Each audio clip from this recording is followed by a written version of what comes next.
Secretary Duncan is preserving have not produced any results.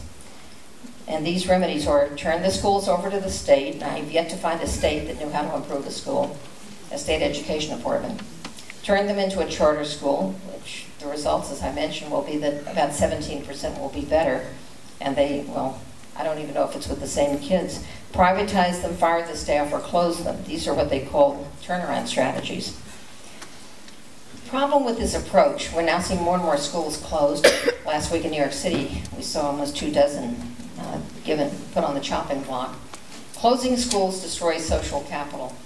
And one of the most important aspects of school reform is having close relationships with the community, the parents, the teachers, the administration, the district leaders, people working together around the common needs of children. Closing schools destroys all of that social capital and sends kids off into a whole new situation where they don't know anyone, where their parents don't know anyone, and they're doing a do-over. That has produced no results. So the question comes up, what are the models for this turnaround strategy? Perhaps it's Chicago. But Chicago demonstrates that the model doesn't work. 7 years ago, Mayor Richard Daley and Superintendent Arne Duncan launched a program called Renaissance 2010. And they pledged that by 2010, Chicago would experience a renaissance. They closed low-performing schools and they replaced them with new schools, but it's 2011. And there has not been a renaissance. The Chicago Tribune reported that the scores at the new elementary schools are nearly identical to the city average, and the scores at the new high schools are below the already abysmal city average. The Consortium on Chicago School Research found that more than 80% of the students from the schools that closed were sent to other low-performing schools and made no progress. The business community produced a research review, and they concluded, quote, most of Chicago's students drop out or fail.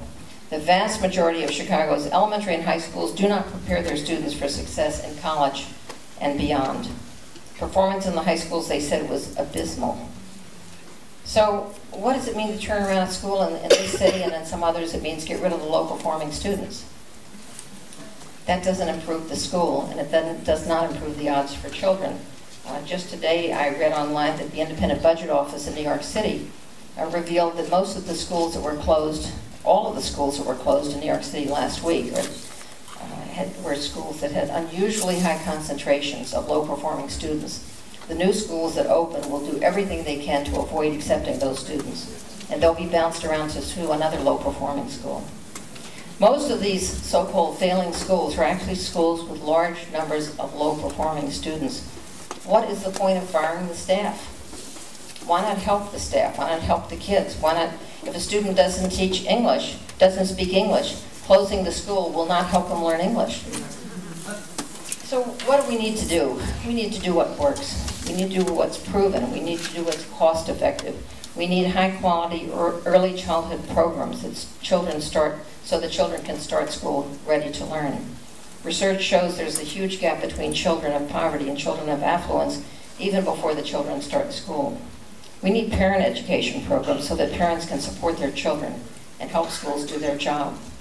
We need reasonable limits on class size so that teachers are not overwhelmed, so that children get the attention that they need and deserve. Children need ready access to medical clinics so that they're healthy and ready to learn. We need more professionalism, not less. For teachers, there should be higher standards for entry into the profession, more support for those who enter teaching, good working conditions so that they remain teachers and continue to get better every year. And while I don't criticize Teach for America, it is totally not a solution to improving the profession. It's a nice program. It's gotten $150 million in the past 6 months, and it sends 8,000 teachers, not children, but young college graduates who are going to teach for 2 years. And this does not answer any problem that I can think of. We have a teaching force in this country of 4 million people, and 8,000 who agree to stay for 2 years does not solve any problems. As principals, we don't want people who have been recruited from outside education to become principals. We need master teachers to become principals.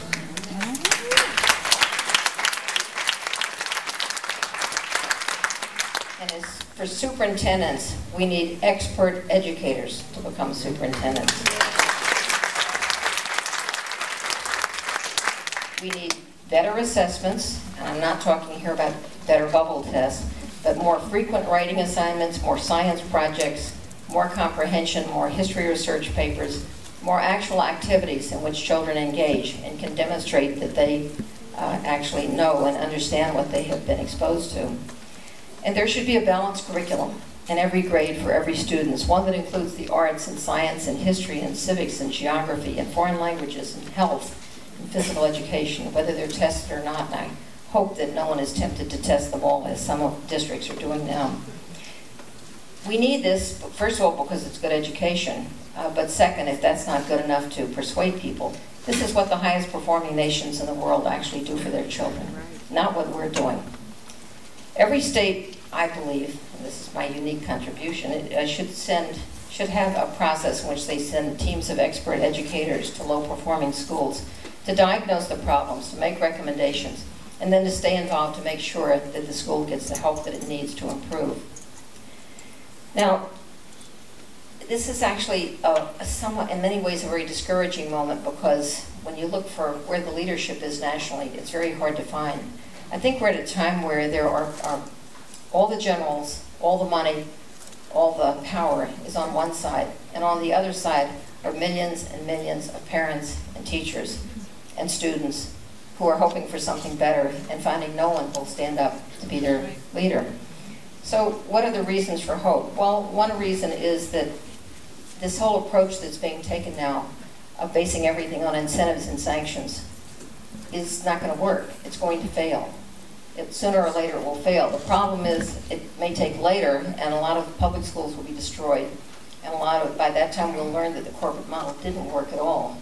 And a lot of teachers will have left the profession, and a lot of young people will be discouraged from entering it.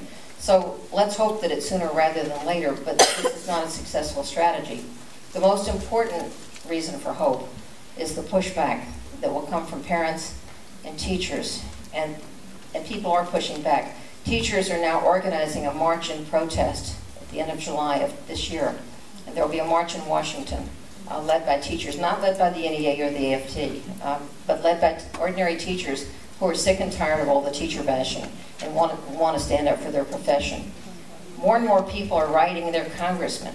I was talking today and being interviewed by somebody from Congressional Quarterly, and the subject of the discussion was, why hasn't No Child Left Behind been reauthorized? And I said, there's just enormous antipathy in the country to this law and to the negative effects it's having on children.